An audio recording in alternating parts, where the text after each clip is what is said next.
안녕하세요. 여러분 모두 반갑습니다. 저는 여러분의 가이드를 함께할 해설사입니다. 여러분 모두 윤봉길 의사의 상하 일거를 아시나요? 맞아요. 대한민국 임시정부의 한인 애국단으로서 윤봉길 의사가 의거를 벌였죠. 그런데 말입니다. 윤봉길 의사의 상하 일거 이후 어떻게 되는지는 아시나요?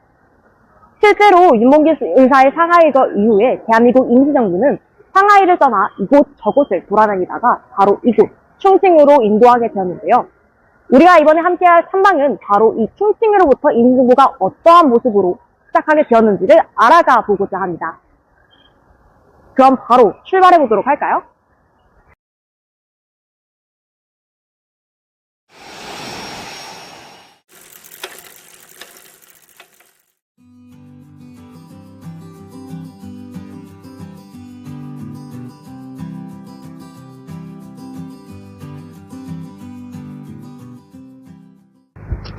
네, 이곳은 충칭시 위중구 연화지 거리에 위치한 대한민국 임시정부 청사예요. 그래서 우리는 흔히 이곳을 연화지 청사라고 부르고 있어요.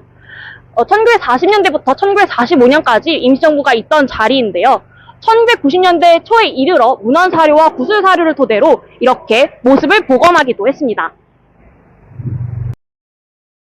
현재 남은 청사는 3층짜리 건물로 총 5채의 연결 구조로 구성되어 있는데요. 안쪽으로 들어오시면 임시정부 활동에 대한 전시를 보실 수가 있어요. 옆쪽 건물로 이동하시면 회의실과 응접실, 그리고 당시 임시정부 사람들이 사용했던 물건이 놓여있는 것도 확인할 수 있습니다.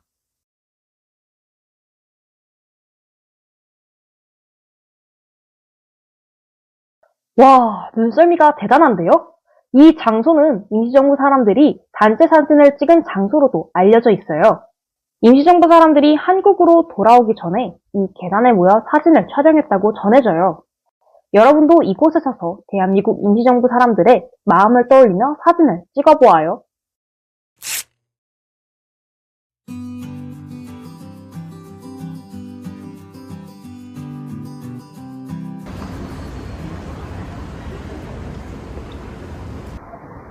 이곳은 한국광복군 총사령부 기념관이에요. 2019년에 복원을 완료해서 개관한 건물인데요. 안으로 들어가 보시면 한국광복군의 역사를 활동을 볼 수 있습니다. 한국광복군은 군사기지가 있던 서안에 자리하고 있었어요. 총사령부 역시 서안에 위치했다가 1942년 중국 군사위원회의 명령에 따라 충칭으로 옮겨 바로 이곳으로 왔는데요. 현재의 건물은 총 3층이고 지금 보고 계신 이 전시를 모두 관람하신 뒤에는 2층에 복원되어 있는 광복구 사무실을 살펴보시길 바랍니다.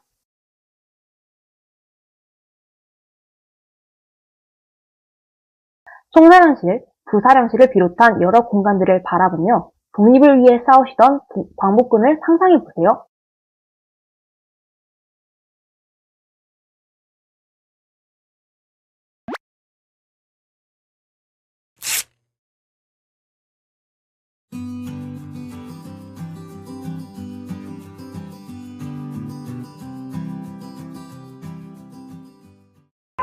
지금 우리가 서 있는 바로 이곳은 장제스와 그리고 임시정부 요인이 만나 독립운동에 대해 합상 노선을 정했던 바로 장소인데요. 특히나 여기서 김구 선생과 그리고 장제스가 행영 2층에서 만나 직접 회담을 추진했던 장소로 추정되는 곳입니다.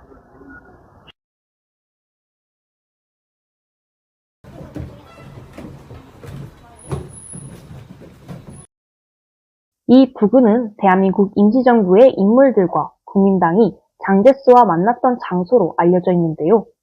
임시정부의 요인들은 카이로 회담에서 장제스가 한국의 독립을 지지해주길 요청하며 7월에 이곳에서 장제스와 이야기를 나눴습니다. 면담 장소와 관련해서는 군사위원회의 2층에 있는 접견실이 있다는 자료가 유일하게 남아있는데요.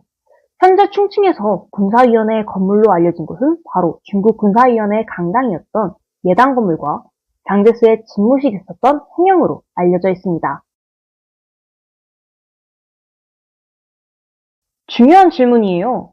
정확히 알 수는 없지만 예당의 경우에는 밀폐된 공간이 아니라 개방되어 있다는 공간이라는 특성이 있어요. 그렇다는 건 중요한 이야기를 나누기 어렵다는 의미이기도 합니다. 공간의 특성을 고려한다면 예당보다는 행영이 2층 사무실에서 면담이 이루어졌다고 볼 수 있는데요.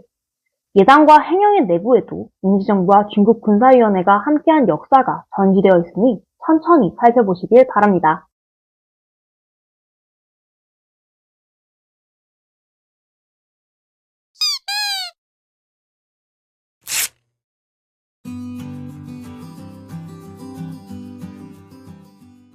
이번에 찾아온 만국공유는 여러분들께서 조금 낯설게 느껴지실 것 같아요.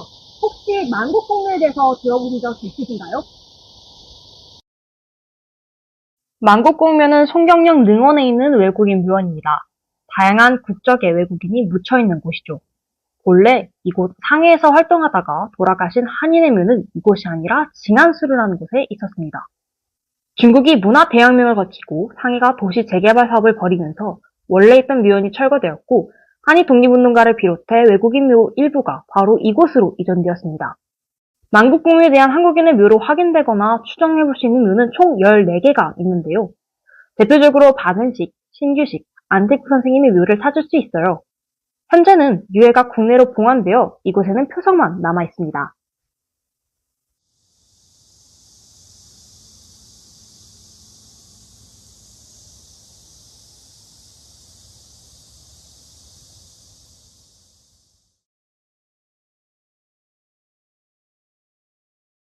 매우 좋은 질문이에요. 저는 항상 이 질문에 대해 우리는 기억하기 위해서라고 답변드리고 있어요.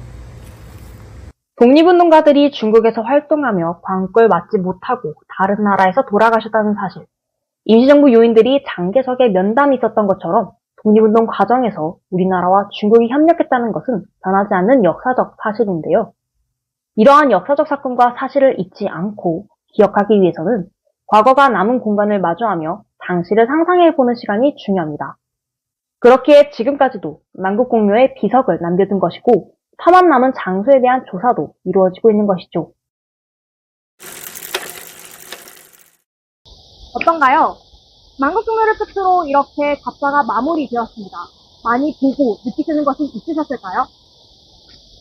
다음에 이곳을 찾아오셨을 때에는 오늘 배운 답사의 내용을 주변 분들에게 알려드리면서 오늘의 기억을 떠올리고 나아가 독립운동가들의 마음을 헤아려보는 시간을 가져보시길 바랍니다.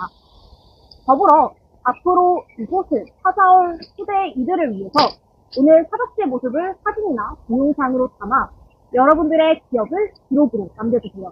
그것이 바로 역사가 되기도 한답니다.